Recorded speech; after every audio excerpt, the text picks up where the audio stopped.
everybody, welcome to another episode of Conquer Stage Fright. I'm live on location in Boston. I am teaching at the Mark O'Connor Berklee College of Music Summer Strings program, and I've got some wonderful interviews of some wonderful people.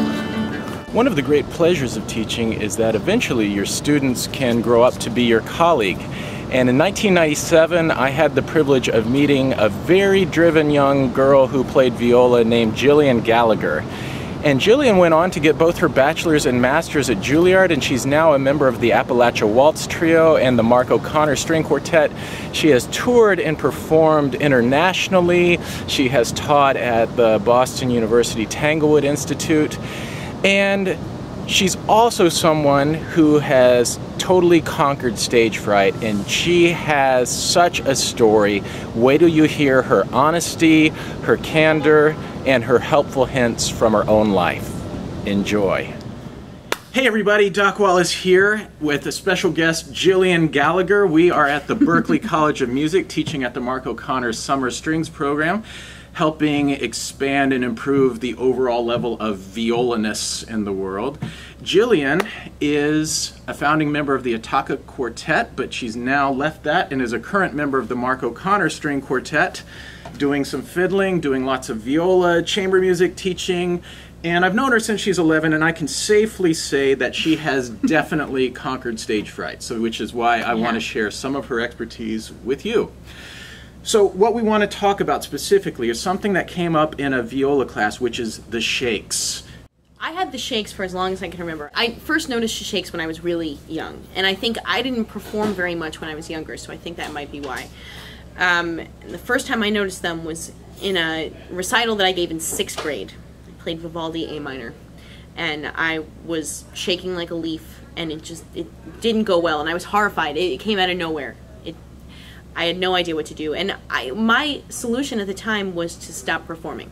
So I avoided performing alone as hard as I could, and that was a problem for me all throughout high school, and I was very, very scared when I neared my conservatory auditions at the end of high school. And I remember I was at the quartet program, Charlie Castleman's quartet program, I think in 2001. And I was playing the Brahms E-flat major viola sonata. One of the solutions to stage fright that I had heard about was being really prepared, being so prepared that you can't possibly make a mistake, so there's nothing to be nervous about.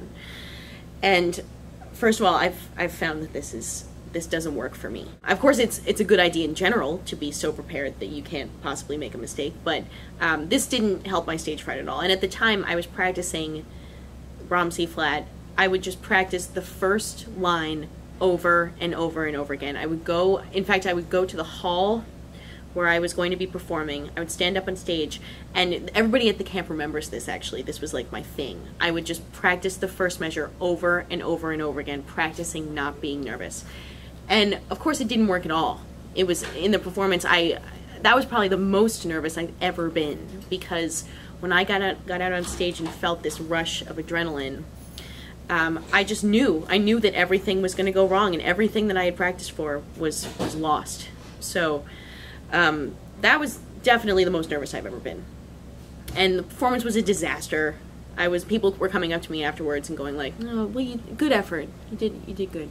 So after this performance, I talked to Charlie Castleman, and I asked him what to do about my shaking problem. Charlie said, if you feel yourself shaking or being nervous in any other way that's affecting your performance, notice it, accept it, and move on.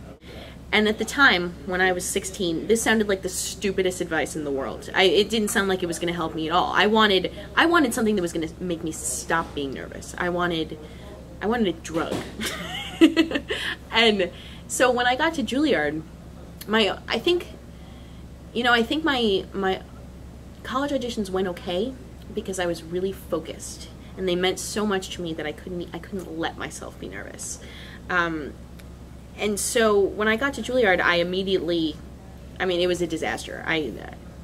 Every performance, I remember there was one performance of Mendelssohn Opus 13 String Quartet where at the beginning, I was shaking so hard that I couldn't even put my bow on the string because I was afraid I would drop my bow.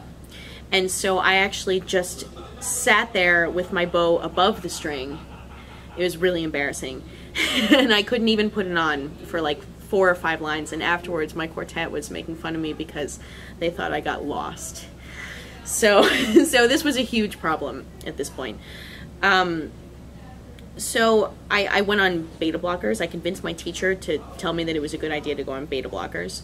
And to be honest, they actually did help me because first of all, they got rid of the shakes. I don't know how much of it was psychosomatic, but they did get rid of them. And after a few performances where I wasn't shaking, it helped me because I now knew what it was like to perform without shaking. And then I stopped taking them because a lot of people had told me that it was really easy to get addicted to them and need them for performances. So I stopped taking those after like a few months.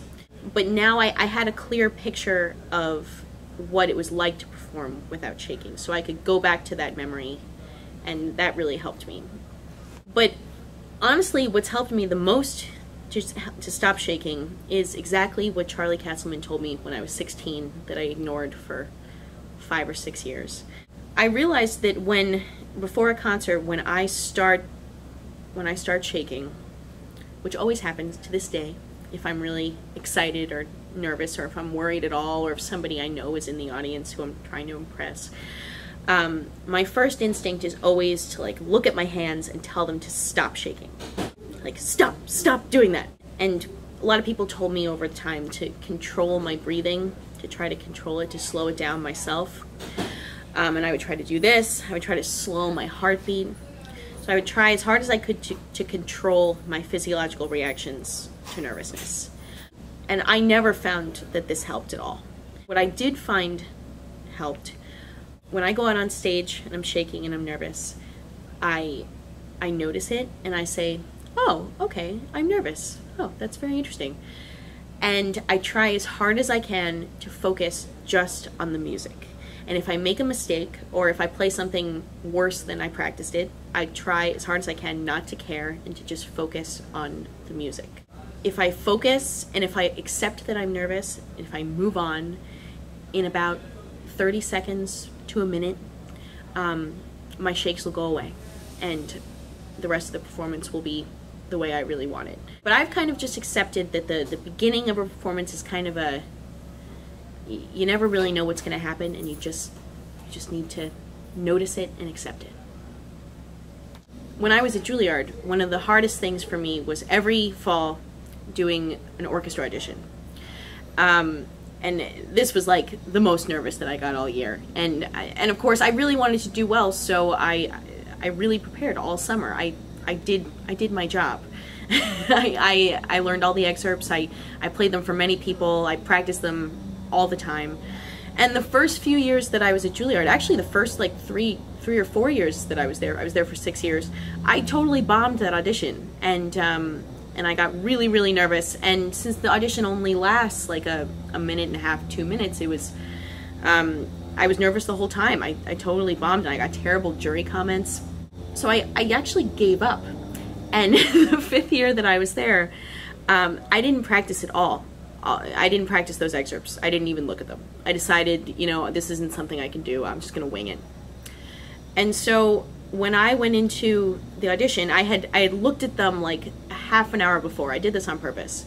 I looked at them about a half an hour before. I sort of wrote some fingerings in. And I went into the audition, and I mean, I didn't play very well because I didn't know the music, but I noticed one huge thing, and that was that I didn't get nervous at all. I was so focused on playing those excerpts and following the fingerings in the music and trying to remember what the pieces sounded like. I was so focused that I didn't shake. And even though that obviously is not the experience that you want in an orchestra audition, that was actually a really meaningful experience to me because it really answered some questions for me. So that's when I realized that that focus and concentration were the key. So there's a few lessons we can take away from this. So like Gillian first had some experiences that were not so good, but she persevered, kept performing, and resisted the urge to quit altogether, which is a strong urge. I mean, a bad experience is not something that most people are willing to risk repeating, but you see a lot of toughness in what you said. Also, having some experiences that were positive so that there was a memory to plan on, to expect, and to sort of know what it was like, and in this case using medication for a time. And a lot of people do that, actually. I know some people where they use even just a fraction of a beta blocker tablet in order to get some things under control, especially in orchestra auditions. But also an urge to perform under your own powers. And so Charlie's notion of accepting the reality that you have on stage in a non-judgmental way and just moving on. And I think what was really critical was Gillian said, keep the focus on the music. And the truth is, if you're absorbed in the sound that you want to hear and producing that and enjoying that, then the other stuff will fade away. And I've got some links below where you can actually see me and Gillian performing in a New York viola septet, both Silent Night and a beautiful work by an Indonesian composer. So be sure and check that out. And I want to re-emphasize that Gillian totally has conquered stage fright, so that even if it hasn't left the building, it does not control her. And if you see her perform with Mark or another group, you're going to hear one killer violist delivering a great in-command performance. Because, you know, it's funny, in the audience I never knew anything about the mental game or the shakes or some of those other things that are going on, and you should know that as well. When you're in a pressure situation, you're the only one who knows what's going on inside your head. So don't put other people inside there and try to create a beautiful picture here so it'll come out on the outside. So please put your own comments in the comment section about when you deal with shakes and what helps you in those situations. And don't forget to subscribe, and I'll see you on the next episode of Conquer Stage Fright.